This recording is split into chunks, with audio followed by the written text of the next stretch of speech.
Donc salut à toi, j'espère que tu vas bien. Aujourd'hui, je vais te présenter une vidéo qui est assez courte sur la souplesse d'épaule, où dans cette vidéo, je vais pas vraiment te partager différents étirements, je vais plutôt te présenter une toute petite routine de seulement 3 exercices que je te conseille de mettre en place en début d'entraînement pour maximiser tes amplitudes en flexion d'épaule. Et donc la flexion d'épaule, c'est ce mouvement d'élévation du bras au-dessus de la tête. Alors ça va être intéressant de réaliser cette routine en début d'entraînement, surtout si tu vas pratiquer une activité qui demande une bonne souplesse d'épaule en flexion, comme par exemple l'équilibre sur les mains ou encore tous les mouvements d'haltérophilie. Tu vas voir que c'est une routine qui est assez courte, elle dure seulement 4 minutes. Il y a très peu d'étirements, il y en a un seul. Ça va surtout être des exercices qui ont pour but de renforcer et d'activer les muscles responsables de la flexion, surtout en fin d'amplitude. Donc je vous spoil un petit peu, je vous présente l'évaluation avant-après que j'ai réalisée avec un pote à moi. On peut voir que ces amplitudes, elles ont quand même pas mal augmenté en seulement 4 minutes. Et donc dans cette petite routine, il y a seulement un seul étirement et 3 exercices que je vais vous présenter juste maintenant.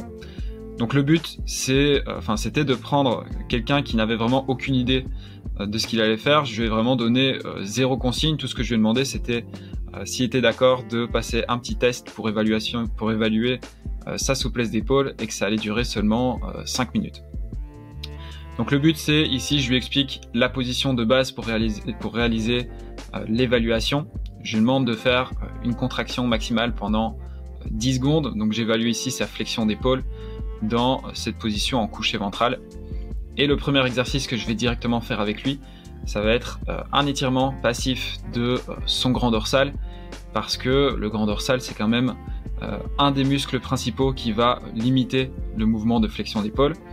Je lui demande ici de bien placer ses pouces vers le ciel pour placer ses 2 bras en rotation externe, parce que le grand dorsal, il est extenseur d'épaule, mais il est aussi rotateur interne. Donc pour maximiser l'étirement, je lui demande de placer ses 2 bras en rotation externe.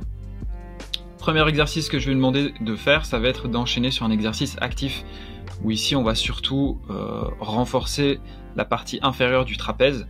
Ça va être un exercice qui est pas évident parce qu'on est déjà dans une position d'étirement. Donc voilà, simplement je lui demande ici de me faire 10 secondes de contraction. C'est pas énorme, mais voilà, comme la vidéo je voulais pas qu'elle dure trop longtemps, je fais des contractions qui sont assez rapides et j'enchaîne directement sur un étirement encore de 10-15 secondes sur le grand dorsal pour m'assurer que son grand dorsal soit bien étiré avant de passer aux exercices. Deuxième exercice que je vais faire avec lui, ça va être un exercice de contraction maximale contre résistance. Le premier, ça va être dans la position d'évaluation, où ici, ça va être la même chose. Je vais surtout renforcer la partie inférieure de ses trapèzes, où je mets une résistance plus ou moins à hauteur de son évaluation en début de test. Le but ici, c'est vraiment, je lui demande de faire des contractions maximales, je lui demande de vraiment tout donner.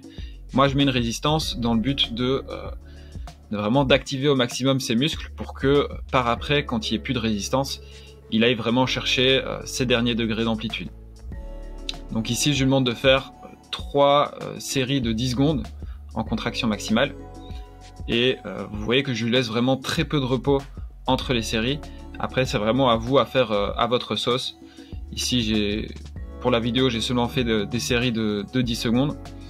Et le dernier exercice, c'est le même principe, sauf que ici, on va pas jouer sur la flexion d'épaule, mais on va jouer sur la rotation externe.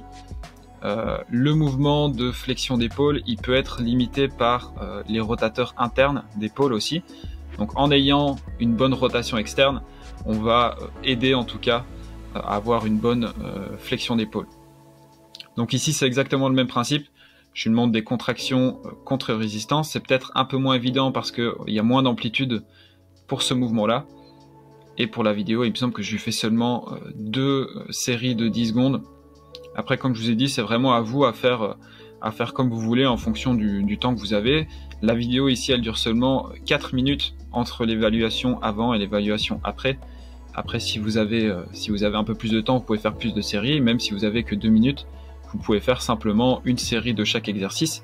Je pense que ça fera déjà l'affaire.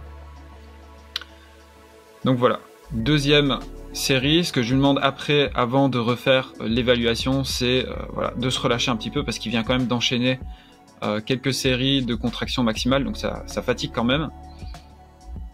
Et on va pouvoir voir que je suis assez satisfait du résultat d'ailleurs, que sa flexion d'épaule, elle a pas mal augmenté. Donc là, voilà, je lui demande de représenter exactement la même position que dans l'évaluation du début. Et là, je lui demande vraiment de tout donner, tout ce qu'il a. Et on voit quand même que sa flexion d'épaule, en seulement 4 minutes, elle a quand même pas mal augmenté. Résultat, je suis content. Il a l'air d'être content aussi. Donc voilà, franchement, c'est un tout petit tips que je peux vous donner. C'est vraiment pas grand chose, mais c'était surtout pour mettre en avant le principe de contraction contre résistance maximale qui marche assez bien, je trouve, pour voilà, gagner un petit peu d'amplitude avant ces entraînements. Donc voilà, j'espère que cette vidéo t'aura plu. Moi, je te dis à bientôt. Ciao.